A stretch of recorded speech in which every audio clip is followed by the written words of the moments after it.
লুকসটা কেমন চাইছো? আচ্ছা, লুকস পুরোই তুমি তোমার মতো করে করবে, চুলটা কোনো রকম মেশিন ছাড়া তোমার মতো করে শুধু ক্রিম্পিং টিম্পিং কিছু করবো না, চুলটা তোমার মতো করে পুরো মেশিন ছাড়া তুমি যেরকমভাবে পারবে আমার লুকসের সাথে আচ্ছা, মিলবে সেরকম। ঠিক আছে।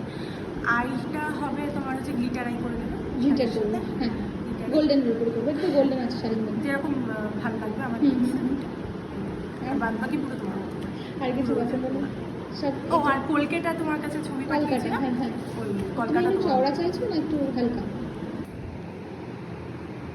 তাকাও, দেখেছো পছন্দ হয়েছে? খুব সুন্দর হয়েছে, যতটা এক্সপেক্ট করেছিলাম তার থেকেও বেশি সুন্দর হয়েছে। আর তোমরা যারা ভাবো যে দিদি হয়তো ফিল্টার করে বা অন্য কিছু করে তারপরে ভিডিওটা ছাড়ে, তো সেক্ষেত্রে আমি বলি একদমই সেটা করে না। যেটা দিদি করে একদম যেরকমভাবে সাজায় সেরকমভাবেই ভিডিওতে ছাড়ে। থ্যাংক তো ইউ। এই ধারণাটা তোমরা